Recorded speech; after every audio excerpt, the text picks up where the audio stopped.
Uy, Nicole, ready ka na ba sa paghaharana mo kay Chari? Alam mo naman yung parents niya, napaka-strict.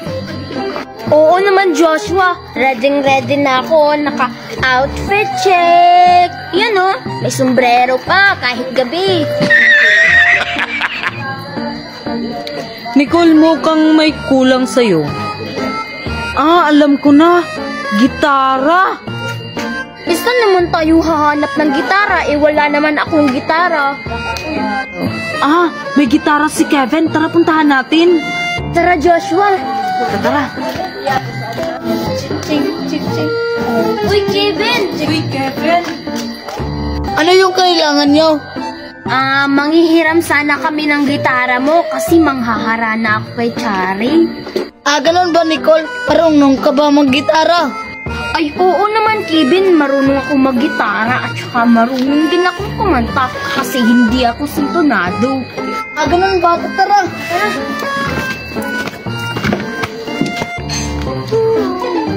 Ang ganda ng gabi ko ngayon. At saka ang ganda din ng panahon. Hi. Ang ganda-ganda ko talaga. Hindi ka naman maganda, Bianca. Mas maganda pa ako sa'yo. Hoy, tumigil na nga kayo dyan. Ako naman yung pinakamaganda sa atin. Sige. Wala akong paki. Hala, may paparating na mga lalaki. Hala, oo nga. Parang si Joshua at saka si Nico to at saka si Kevin. Talaga ba? Ang gwapo-gwapo naman ni Nico. Oo nga, ang gwapo-gwapo ni Nico. Natutunaw ako sa kagwapuhan niya. Hindi naman yun gwapo. Tara na. Ay, teka lang. Yung bulaklak ko. Babalikan ko muna. Sige, Nicole, magmadali ka, ha? Ay, ito na yung pinakamagandang bulaklak na ibibigay ko kay Chari. Ito na yung bulaklak. Tara na. Tara na. Kevin, yung kakatayin ko lagi. Sabayan mo ako, ha? Nicole, hindi ako marunong yan. Bahala yan. Basta, sumunod ka lang. Sige, 1, 2, 3. Ngunit sa huli, palagi, babalik pa rin sa yakap mo. Babalik pa rin sa yakap mo. Ulit-ulit naman, nais kong malaman mo. Kinikilig na ako. Hala, parang may nanghaharana. Tara, lumabas tayo.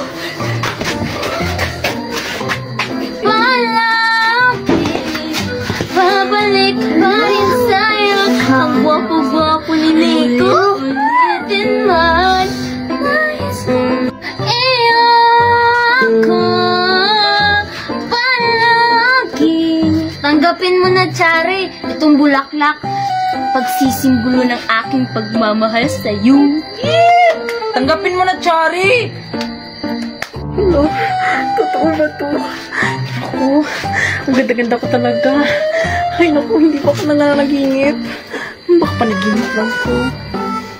Ano si Chari? Hindi pwede to. Akin lang si Nico.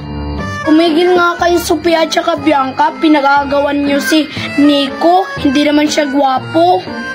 Ang gwapo-gwapo kaya ni Nico. Oo nga, Sheena. Tumigil nga kayo. Akin lang talaga si Nico.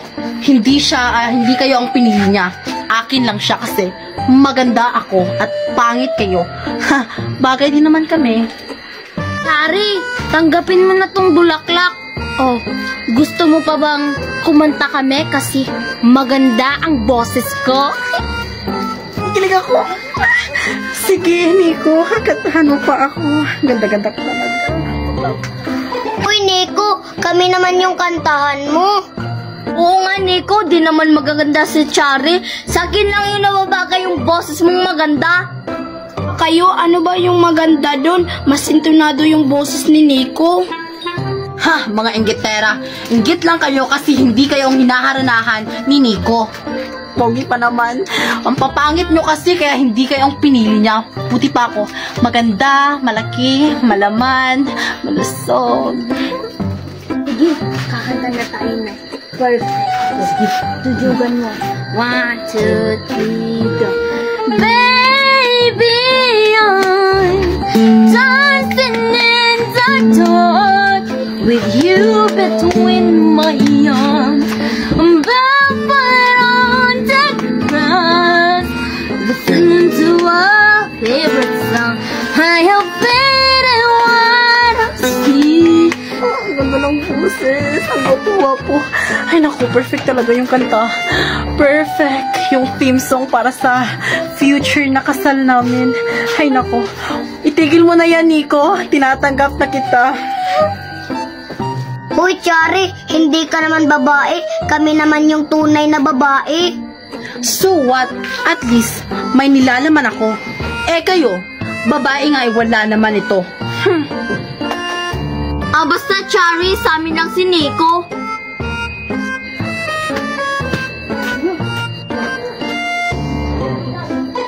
Chari, tanggapin mo tong bulaklak. Simbolo ng aking pagmamahal sa'yo. Uy, sana all. Teka lang, bakit magpatay ito? Kasi patay na patay ako sa'yo. Go, Nico! Paglaban mo yung pag-ibig mo, Nico! Woo! Halika, Nico. Umupo ka muna dito. Uy, Sophia, baka ginayuma yan ni Chari. Ano bang gamot niyan? Di ko alam yung gamot sa gayuma, Bianca. Puntahan na lang natin si Aling Martes kung ano yung panggamot ng gayuma. Tara. Aling Marites, ano ba yung gamot sa gayuma? Sino ba yung ginagayuma? Basta Aling Marites, ano ba yung gamot nun? Ang alam ko, asin daw. Ganun ba Aling Marites? Salamat. Ito na yung asin. Mahal talaga kita, Chari. Magaling kita, Nico. Pwede bang kumawag dyan? Isa lang. Yan, asin! Yan! Baka ginayuma mo si Nico. Ano nangyari dito? Bakit ako nandito?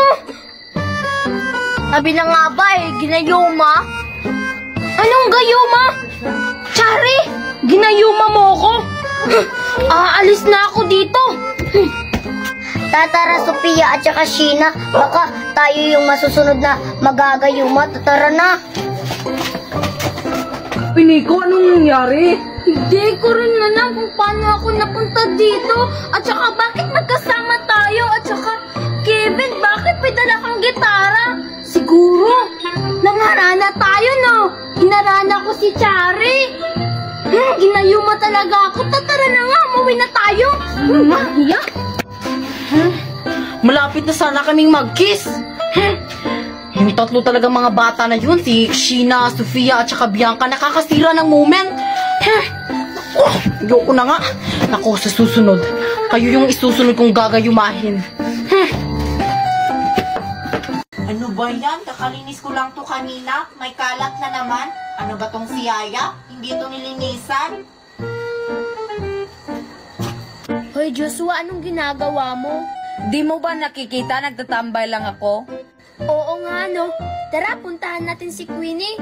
Ano naman ang gagawin natin sa bahay nila, Queenie? Yayain natin siyang maglaro. Nakaka-board kasi. Ikaw lang yung bored. Ako may iniisip ako dito. Ano ba yung iniisip mo, Joshua? Ako bang iniisip mo? Bakit naman kita iisipin? Nakakatawa ka naman, Nicole. Puntahan mo na nga lang si Queenie. Sige na nga. Ano ba yan? Ano kaya to? Andito kaya si Queenie? Queenie! Queenie! Ayoko naman to. Tumawag ba sa akin? Ano yon? Ay, ikaw pala yan, Nicole. Bakit? Ano bang ginagawa mo? Naglilinis lang kasi ang dami kasing kalat dun sa labas ng bahay namin. Ay, oo. May nakita akong kalat sa labas ng bahay niyo. Oo nga, Nicole, marami pa sa labas. Hindi kasi nilinisan ni Yaya. Dapat nilinisan mo nung pumunta ka dito. Hoy, Queenie, bakit naman akong maglilinis nun? Hindi naman akong nagkakalat. Pumunta lang naman ako dito para yayain kang maglaro sa labas. May ginagawa pa kasi ako, Nicole. Ang dami pa dun sa labas. Kung tulungan mo na lang kaya ako. Please. Sige na nga, tutulungan na kita. Sige, tara na. Ay, wait lang, may kukunin pa pala ako. Mauna ka na lang doon sa labas. Sige, Queenie. Hindi alam na Nicole na siya lang maglilinis sa labas. Nakakatamad na kasi, bahala ka dyan.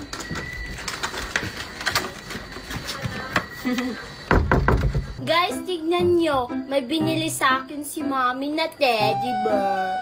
Eh ano naman ngayon? Ang pangit naman ng teddy bear na binili ng mami mo. Oo nga, Ibana. Mura lang naman yan. Teka, Nicole, ang laki naman ng teddy bear mo. Anong gagawin mo dyan? Eh ano pa ba? Gagawin ko tong best friend ko. Kasi kayo, tayagin nyo akong inaaway. Gagawin mo yung best friend, Nicole. Eh, hindi naman yan tao. Manika naman yan. Oo nga. Kung ibigay mo na lang sa amin yan.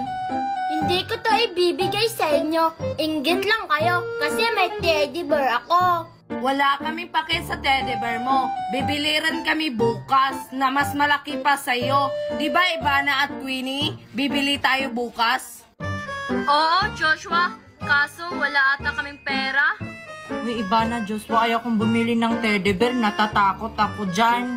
Kasi, gumagalaw yan. Ha. Hindi sila bibili ng teddy bear kasi hindi nyo afford to. Afford kaya namin yan. Ayaw ko lang bumili ng ganyan kasi natatakot ako. Ako, hindi ako takot. Wala lang kasi akong pera. Kawawa ka naman, Ibana. Sige, libre kita. Basta nakawin mo yung teddy bear ni Nicole. Uy, Joshua, bakit mo nanakawin yung teddy bear ni Nicole? Ang mahal niyan.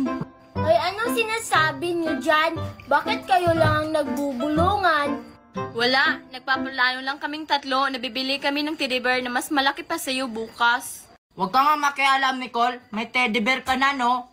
Hindi naman ako nangyayaalam sa inyo Tignan nyo yung teddy bear ko. Sobrang cute, kagaya ko. Hoy, Nicole! Yung teddy bear lang yung cute. Hindi ka kasali doon. Oo nga, papiling. Yung teddy bear lang yung cute, Nicole. Cute kaya ako. Amuwi ka nga, Nicole. Hindi ka cute. Tanungin mo nga yung teddy bear mo kung cute ka ba. Cute kaya ako. Tingnan nyo, tatanungin ko yung teddy bear ko. Teddy bear, cute ba ako? Hindi. Nagsasalita yung teddy bear niya. Hindi siya cute. Hindi cute si Nicole. Amuwi ka nga. Oo nga. Cute kaya ako. May suso